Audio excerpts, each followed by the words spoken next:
They did hurt, like my spots, and with the scarring, and I've got quite bad scarring on my cheeks where I sort of left sort of like holes in my face really from how bad it's been. Acne, a skin condition that affects millions of people across the UK. According to NHS data, up to 95% of the UK are affected by acne in some way. Skin confidence is an important aspect for many of us, especially within younger people. Having clear skin is often something we take for granted, as someone's appearance can really influence their self-esteem. In this documentary, we will be discussing the acne drug Roaccutane, also known as isotretinoin, and following how it has impacted lives across the UK. I used to wear makeup to school every day because of how bad my skin was. I wouldn't wear vest tops because of how bad my skin was on my chest and my back.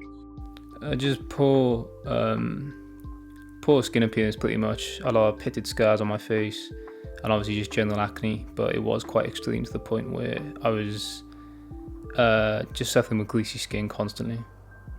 Roaccutane is currently under investigation by the Medicines and Healthcare Products Regulatory Agency after 10 suicides in 2019.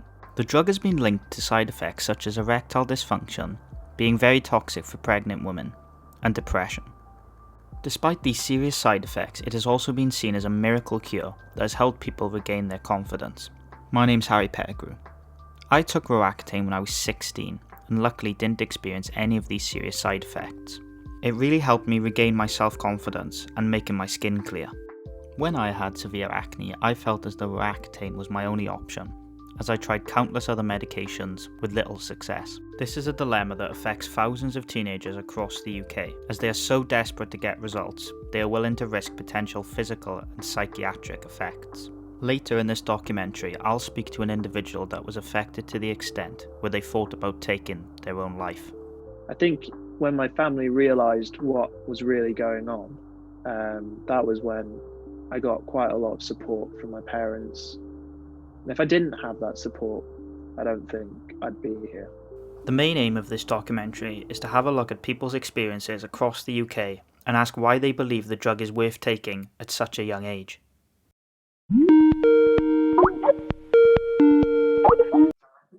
Yeah, I can hear you. Can you hear me? Bro. That's Shannon Locke. She's 21 years old and works full-time in the prison service. She took Roaccutane when she was 15, but has decided she wants to give the drug another go as she's still experiencing acne after taking the treatment. She believes Roaccutane is effective, but more support should be made available if you suffer severe side effects. If you are in a good place mentally, and you do have anxiety about your skin, about how your skin looks and going out with that makeup on, and that, like how I was in school, I used to wear makeup to school every day because of how bad my skin was. I wouldn't wear vest tops because of how bad my skin was on my chest and my back. I think if your spots are the thing that are giving you the depression, anxiety, then it would be a good thing to go on. But if you're quite an anxious person anyway, then putting the medication on top of that, I think you should really consider it and make sure you have people around you. 14, 15 is a really impressionable age. And I think if you're feeling depressed at that age anyway, to then put medication side effects on top of that, I think there should be more support in place, or at least delve a bit deeper into how you're actually feeling rather than just asking you if you're okay. Especially when you've got your parents there as a teenager. If someone asks you if you're all right, you're just going to say yeah.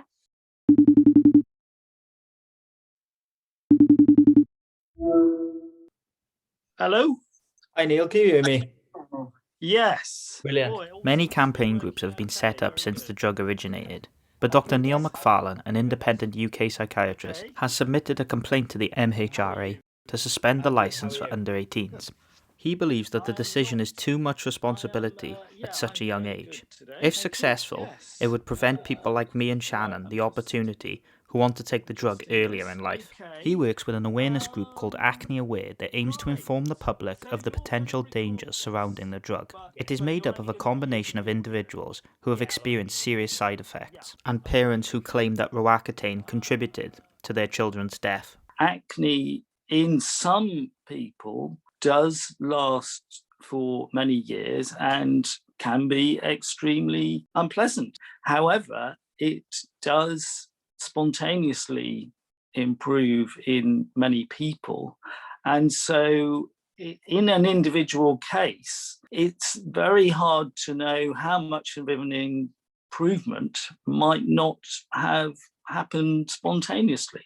And in my view, isotretinoin should not be prescribed in under 18s because under 18s are unable to appreciate the difficulties, the serious risk of permanent sexual dysfunction and neuropsychiatric effects. In theory, we don't allow under 18s to smoke, and I think this is a similar consideration. But you seem to have blackheads. The first step for many people is visiting their local GP. In the middle of the eyebrows and on the forehead. Dr. Peter Saul, chair of the Royal College of General Practitioners, Cymru, Wales, explained to me what acne is and why he disagrees with groups campaigning to lower the age. Who's got severe acne and would need, I think, fairly aggressive treatment. As he's seen firsthand how having severe acne impacts their lives. If they were coming to me saying, oh, well, I've tried these previously, I'd be referring for a dermatological opinion.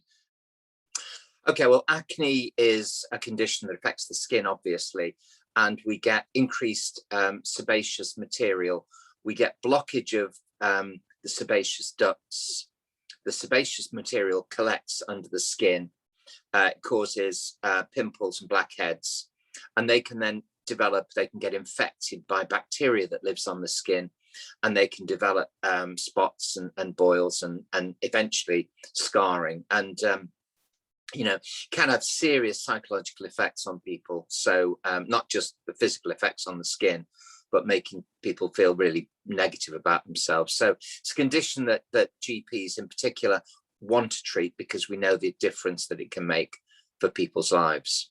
Do you think that people under the age of 18 are capable of making a decision to take Roaccutane? I don't think you can put a hard and fast rule on the age at which people can make decisions. Everybody's different.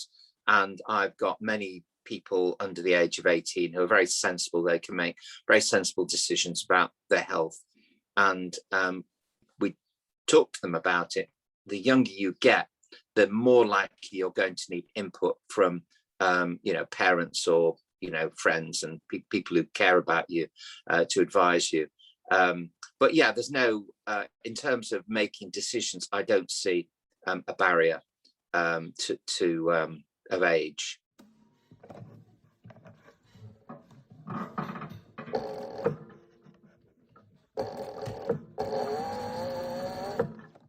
That's Curtis McCoy, a fashion design student at Cardiff Metropolitan University. Curtis took the drug when he was 18 and had a very similar experience to me. The thing he found hardest about Roaccutane was some of the more common side effects, such as dry skin, as they impacted his ability to do everyday activities.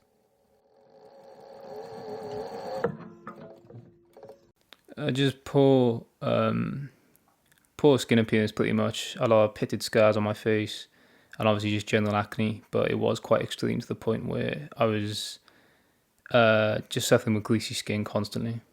Yeah, it was definitely an issue to a certain extent when it comes to things like cuts on my lips, cuts on my face.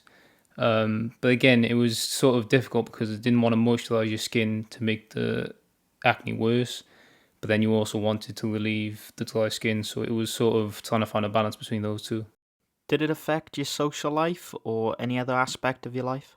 I was quite young at the time, so maybe I was slightly naive to even be bothered about that sort of thing.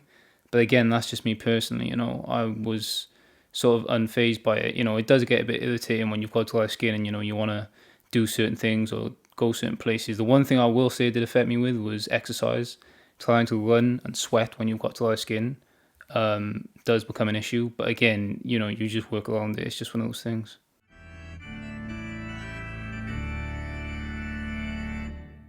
Good morning, everyone. Please sit down. That's the University of Nottingham's 2018 graduation ceremony. Billy Grant graduated with a degree in sociology that year. During his time at university, he wrote an article in the university newspaper about his experience with Roaccutane. So a warm welcome to everyone today. It's great to be here and to celebrate this wonderful occasion. Billy suffered with depression and suicidal thoughts. Despite all these complications, he believes that it has made him the person he is today, and he doesn't regret taking the drug. And it's my pleasure to welcome you to this graduation ceremony. However, there was a time where I really did feel quite suicidal. But there were moments where I was, very much considering the idea of it. And I think there was a kind of breaking point for me where my mental health deteriorated so much as a result. I would lash out in kind of these fits. Normally when I was at home, I never did that. I think I kind of repressed a lot of my feelings when I was at school. I think when my family realized what was really going on, that was when I got quite a lot of support from my parents. And if I didn't have that support, I don't think I'd be here. I'm definitely grateful for being able to have the treatment, not have to pay for it. And now my skin's great. And I think without going through that experience, A, I wouldn't have the killer skincare routine that I have now. And B, it's kind of like that experience has made me a stronger person.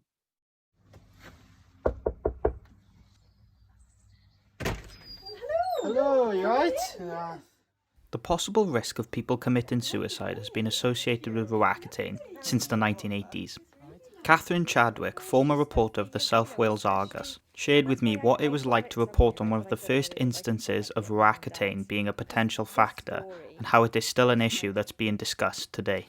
Not pivotal to my career, but So I nervously jumped in the car, drove to Killeen, which is a lovely, beautiful part of Newport, found the address, knocked on the door and introduced myself and kind of explained why I was there.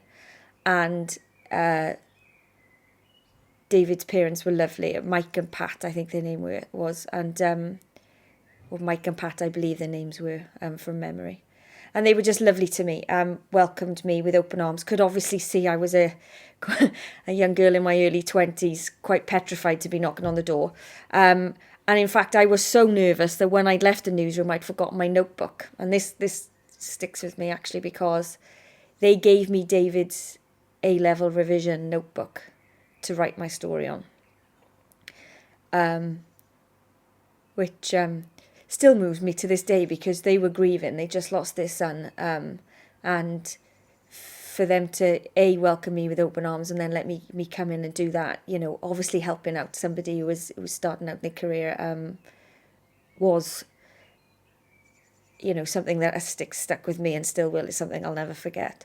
As a mother to two boys myself, I know that anxiety and suicide levels for young boys, teenage boys, are increased. If my children were offered Roaccutane or whatever the brand is called now, I would probably not want them to have it, if I'm honest, because seeing that family go through what they did and seeing that as parents they did what they thought was the best for their son at the time who was suffering from bad skin, I think suicide is a lot worse than bad skin.